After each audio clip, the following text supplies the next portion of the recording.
Well, we've got a young puppy. He's 8 months old. He's really well behaved by and large, but we came to tool him up on his behavior so we can travel with him and make sure that his come, sit, and his attention is focused on where it needs to be, when it needs to be, and just to make him a good traveling companion, and hopefully one day save his life when he needs to come, when it's important. So he's not so good at that yet. Okay. I want to break down step by step how I've been practicing with Cassidy with his come command, and I do it in a very specific way every time.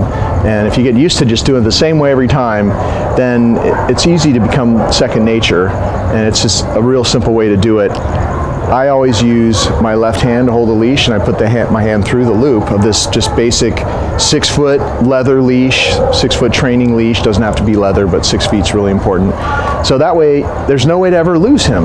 Even if he runs that way, you're not looking, he can't come off your hand. So always do that. If you're walking him out in public, that's most likely when you're going to have to do this. So the right hand is free to have the reward. So there's always a little reward in here. We're using this Natural Balance sausage for the reward right now, which he loves. It's also complete food. So if you use the Natural Balance sausage for the training, he's actually eating part of his daily meal by getting rewards for training. It's so much better than giving him some junky treat. Healthier, and he's working for his food, so it's really important. So I always practice calling him away from something because that's a real life situation. He's going to at least be interested in something else. You call him, he hears the command, he turns away and he runs towards you. Don't ever call him when he's staring at you, because that's never going to happen really. I mean, you're not going to, you won't have to use that in real life, because you want the recall to be when he's distracted by something, moving away from you, going in a different direction from you and not looking at you. So that's the way we practice. So at the very least, I'm going to wait until he's interested in something else. You can create your own distraction by tossing a treat somewhere. He goes over to get it. Come! See how he's coming to me, to my right-hand target? Good. His little nose touches my fist here, and it opens up. He gets the treat. I say good the very moment he takes the reward, because later on your hand is going to be empty. You're just going to make a target, because you're not going to be carrying treats with you all the time. In an emergency, you won't have a treat, so you want it to work anyway. Come, call him to you. Good. Say good and pet him, love him up. There's no treat. Use the target, but when it opens, there's nothing there, but you're saying good and petting him instead. And he barely, even now, and this is just after 3 weeks, he barely knows the difference. Like, he barely misses that reward. You're not going to phase out the food yet. Do a couple more weeks of the food like I showed you. Then you'll be able to call him to you anytime with just this target, whether there's something in it or not. And I'll just do it again to show you again. And notice how I'm always backing away. So you always practice. When you practice on a leash with him, which is how you should be practicing only on a leash to make sure that it works every time, you should always do it in a place where you can back away, because when you back away, it makes it so much better. It makes him rush to you. If you practice in a way that every time you call him to come to you, he rushes to you, then in a real life situation when there's no leash, no treat, he's going to race to you when you can't back away, because he's used to doing that. So let's do it one more time. Little distraction there. Come! Call him to come to you, no matter what he's into. Good. See, he really didn't want to come away from that reward, but once he turned around and saw me backing away, he raced to me, and I gave him a bigger reward and loved him up, and that's all he'll remember. So he'll be way more likely to come when called every time if he knows there's always something better on that end. See how he's distracted again? Come! That time I didn't have to help him, and I'm not going to even have a reward this time. Good boy. I'm just going to love him up. Good boy. So when you start to phase the food out, you're always going to make a big deal out of him coming to you when there's no food. But right now, always use the reward. Always have something. The next couple hundred times you call him to come to you at home, always have a treat, and then start phasing it out in a couple of weeks. Okay. Sit. Here's our little greeting routine with Cassidy. I had him sit I stepped over to the person that he's meeting, gave him a little treat to offer to Cassidy. I step back to Cassidy with my right hand. I'm going to pat his chest and see if he gets up. You say no. And you see what I did? I just did this, and I said no, and he went back. You don't want to hold him, and you may even find yourself not even noticing you're doing this and restraining him. That tension on the leash will ensure that he will pop up, because tension on the leash makes him stressed out. So the leash is always loose. You want to communicate with little prompts like that, little signals, never a tight leash. So make sure that's loose, but you can always do this if he pops up. So he waits, see that? No. And if he doesn't go back, you can just see how to put him back with just a little bit of tension, and he went right back. No jerking, popping, hanging. It's gentle but firm and consistent. So if he does that 3 times in a row, you do that 3 times in a row. He's nervous. We got a camera person pointing this at us. I'm talking a lot, so in any real life situation, you might make mistakes. So that's what you're going to do if he makes a mistake. Try it again. Go say hi. He takes the treat. He doesn't jump. He gets petted. Come. Next time you can pet him with both hands, or the other hand. So I called him to come, had him sit. Stepped into him. You saw I stepped into him. He went around on my left. I walked him back over to the same spot. No. If he pops up, just put him back. Make sure you reinforce that little sit stay. And you can also start adding a couple of extra things to this little routine, this little exercise, to make it a little bit harder for him so that he's better because of it. So that was a little sit stay, and then send him over. Go say hi. He gets a treat, he gets petted. Come. Call him to come. Good. One more time. Step into him. See that? Come on, buddy. Let's go this way. Sit. Have him sit. One last time. It's a great exercise. If he pops up, nope. Do your little circle. He's done a lot of training today. He had another trainer here today testing him for the Good Citizens Canine test, which he passed with flying colors. So he's kind of burnt already. That's why his focus is a little bit off today. Go. Last time. Come. Good. And that's how you do your greeting routine. Sit. Good. You only say the command once. You see how when he looked up at me, I got eye contact, I rewarded him straight down. Stay is built into sit, so if you step away, he needs to stay there. If he makes a mistake during this little portion of the video, I'll show you how to reset him. He may make a mistake. He's had enough training today, so normally I wouldn't do all the training we've done with him today, but we had other tests for him earlier today with another trainer, which he passed really well. But see, he's still got enough focus left so that he can stay there for a little sit stay. If he gets up at any time, you're going to step into him, do a little circle. You say no and do a little circle, put him back. Don't say sit again, because you already said that once. You want him to think, hey, if I'm going to sit here for 2 minutes, that first time that he heard sit, it means to stay there. Stay is built into sit, so you don't have to say stay. Obviously, he'll stay there because he's waiting until you come back to release him. So there's no need to say stay. I've never said stay. He doesn't know what that means. There's no hand signals. It's very simple, mainstream, just SIT. And then if he gets up like that, which I was waiting for him to do, you say no. Do this little circle. And just gently but firmly reinforce that. Put him back. Do something like step away again. Make sure you always release him on a success. So he's waiting to be released. With your right hand, you're going to lean over, pat his chest, and say, go. And then he's free.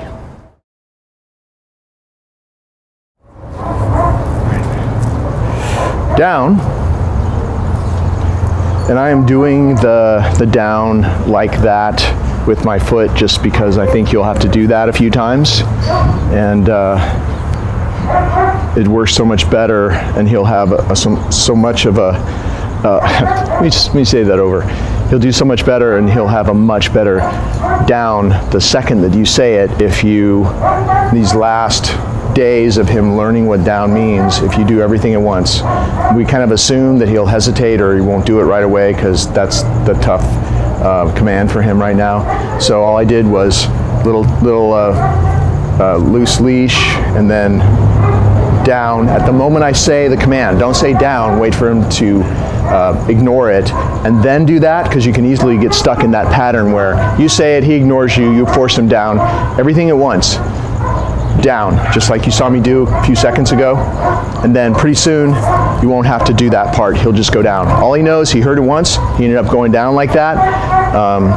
That's how you get the down without helping with the left foot like that. Stay is solid. Once he's down, he knows he's supposed to stay. We don't say stay. There is no stay. If he wants to stick his legs out like a little frog like that, as long as he stays, I think it's okay. And we're just doing a basic down stay like this.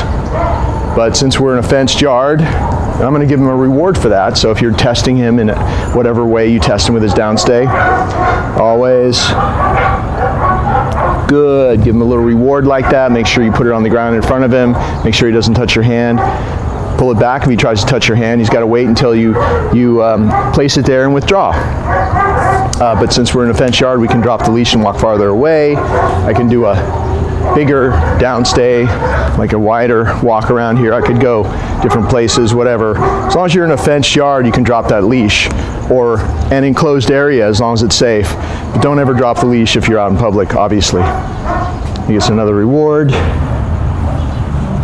Good.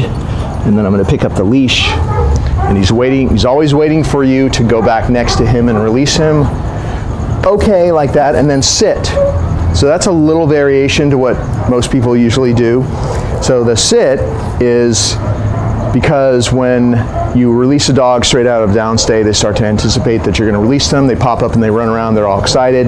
But if you release him up, you say, okay, he's still on the clock, you have him sit, release him from a downstay out of a sit like that. It's a lot easier to reinforce a calm release from a calm sit stay. So it's okay, he stands up, you have him sit, and you release him, go like that, and he stays calm. Because the whole idea of all this training is the byproduct of the way we're doing these different little exercises is that it's that calmness starts to take over his life 24/7, and the training changes him so that he's not out of control, and he listens better and does everything the first time you tell him.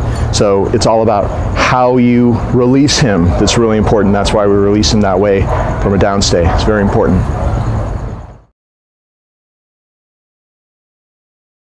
Ready? Sit. We always have him sit before we send him in his crate. Open the door. See how he's waiting on a loose leash. Always a loose leash. Never restrain him. He's waiting. My right hand. Go. I send him in. Go in the crate, silly. And then he goes in there, turns around, gets a reward. If I'm putting him to bed at night, I'm taking off this collar overnight, reaching in there, taking off the collar. Good. Give him another treat before I close the door. Hang it up this little prong collar on the door, just like that. And then every time in the morning when you're going to take him out, you take this off the door. Hook the leash up to the funny shaped buckle. The perfectly round ring there is just a spacer. It's not anything that you're going to touch. Always make sure that that's not tangled up, so it's like this. If it's tangled up, it's not going to work. It's just going to be this static metal thing around his neck. This way, it opens and closes every time you do a little prompt on the end of the leash, just like you see me doing. It's very gentle, just little signals like that. There's no pain, there's no screaming, as you can see throughout the video. It's not supposed to be cause him pain, but since it closes with the same pressure all the way around, front and back, it's very easy to handle a dog with one of these little tiny prong collars on. This is the smallest size they make, so that's why I use it. Not for corrections. As you can see, I don't really correct. Corrections aren't a real great way to train a dog, as we know now, modern dog training. So there's no corrections here. So he's waiting. The correction, like in this case, good, he's waiting, but let's say he tried to come out before I released him. The correction would be a little, here, take that, a little token little door slam like that if he tried to come out. I mean, there are several little corrections throughout the training, but nothing like no jerking and popping on the leash anymore, no hanging, none of that stuff anymore. We don't do that. So see how he's waiting? Good. You want to control this boundary.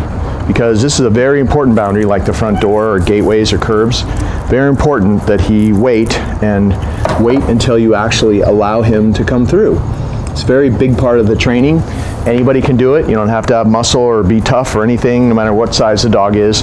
You control the boundaries and you control his life. He looks at you as the boss if you do that. It's very easy to do. So he's waiting for me to allow him to come out. Okay, he comes out. Always make sure you close this door, because of course if you leave it open, when he's free in the house later on, or he's around the crate, he's going to run back in, and then you've kind of squandered your power of being in control of his access into his den, and that's the way he sees this. It's his den. We feed him his meals in here. The door's closed when he's in, and it's closed when he's out. It's always closed. And you control the boundary just like I showed you. You feed him his meals in there, close the door, of course. That's where he gets his chewies and his bones and his treats like that.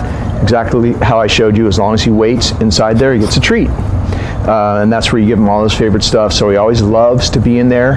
He had a problem. You got some bad advice earlier on where somebody told you to put pee pads in the crate. It's the opposite of what you want. You don't want him going to the bathroom in the crate. And it's, we've changed that. He doesn't do that anymore. And obviously he wouldn't want to go to the bathroom in there. He'd want to get away from that, and he couldn't if he was in the crate. So you want to put blankets and comfortable stuff in there, because that's where he sleeps. And then you use the crate as a tool for training, just like you saw.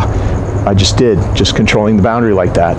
And it really helps with all the other, it's just another like piece of the puzzle that fits together with all the other pieces, all the other training things that we're doing. So it's really important to do it this way. Okay. Sit. Good. You always have him sit in front of doorways. This is a very important doorway. It's the front door to the house that he's been staying at. He sits, we step in just to accentuate the fact that this is our boundary. He never rushes through. Don't ever call him to you out of a sit stay, because that will create anticipation, and he'll start having less of a stable sit stay. If he pops up, no, do a little circle like that, a little do-over circle, turn him away from his mistake, reset him. And of course we'd already be inside already, but I'm talking a lot, so he broke out of his sit stay there. So you step in, step back, he waits. Okay, pat your leg, say okay, make sure he doesn't pull you through. Even if you have to slow down over the threshold like that and do a little prompt, make sure he's not pulling you through the doorway anymore. And I'm just going to come out and show you how we do it on the outside too. Coming out, I'm going to close the door first. I'm going to have him sit. And I'm going to open the door, because when you have him sit and open the door, that could trigger him to get up. So we always practice that way. It's a harder way to do it, instead of opening the door and then having him sit. So I would have him sit, open the door, make sure he doesn't pop up when the door opens, step out, step back. Okay, he walks through with you. Make sure you reinforce that calm walking through on a loose leash with you. If you're by yourself, you're going to have to do a little left circle like this. Go reach, close that door. Sit. And this is the way we start our walk every day.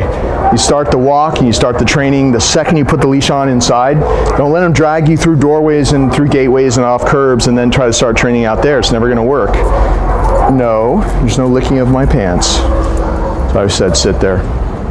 The training starts on the inside of your house when you clip the leash on. That's the only way you'll have control over him, and the only way you'll have him be calm by the time you get out on the street or in public. Sit. Now we're going out of the big gate that goes onto our street out into public, and this is always hard for him because he always sees stuff out here that makes him excited. So we have him sit and wait. We step through, of course, as usual. Okay. He walks through with me. I make sure I reinforce. If I have to tap him a couple times like that, I'm going to do that to make sure he doesn't pull me. I'm going to do a little left turn here because I have to close this gate. Right in front of us is a curb, and of course if we're going to cross the street, you're going to have him sit and wait at every curb. Sit. Make sure you reinforce that if he's sniffing something or distracted. If you say SIT and he doesn't do it right away, you can always pull up a little bit like that, like you just saw me do, and he'll go there. Stay is built into sit, as you know, and so you don't have to say stay. So really, if I was just on a regular walk here, I just would have said one word, sit, and then I would have stepped away. I always do a little sit stay at every boundary. outside on the street, meaning curb. I do a little sit stay like this where I walk around both ways. I stand back next to him. Okay, we're crossing the street. We're crossing the street in training mode where I keep him at my side. And if he tries to rush, I am walking really slow now just to kind of prove a point. But if he tries to rush you, just do these little prompts and it slows him right down. Come on, buddy. And then on the other side, to start our walk, now here I'm going to say sit. I'm going to have him sit. And this is where I release him to be free. Go, and now he's free and he can enjoy his leisurely walk. But so if I wasn't explaining all this to you and talking so much, from the inside of my house out here, it would have taken us just about a minute and a half to get out here. And it just changes everything, because if you start the walk in a really structured way, like I do every day, he starts anticipating the way it's going to go, and every day you do it, it gets easier and easier and easier, and he kind of clicks into this calm mode in his head faster every time, because this is the way it always goes. But if you start it that way, you end up, by the time you let him be free and you start your walk, he's super calm. And then, of course, if he sees a distraction or he starts acting obnoxious in any way or out of control, come. You always have your recall, call him back to you. Good. And you can like step into him, get him back on the clock like this, whatever it is. Use your recall. Sit. And have him sit and release him again. Go. And then always keep this leash loose. The final tip, very important, this leash is always loose. Do not take the leash with your other hand and go like this. Don't be going like that. Don't wrap it up like this. And like you can't use it that way. So left hand leash, you got the right hand for the reward. Walking around like this, keep it loose. If he tries to pull you, you can do little taps like that, just to reinforce that loose leash. Usually if you tap him, he'll come back towards you. Worst case scenario, he's really out of control, call him to come back to you. Draw him back to you. But always keep that leash loose, and you'll see that over time he'll get calmer and calmer, because your biggest enemy is the tight leash. That stresses the dog out, works him up into a frenzy, and over time he gets worse and worse. So never do this. Always loose, keep it loose, communicate with little taps. Just like you see I've been doing throughout the videos. No restraining, no pulling him around. Come on, buddy.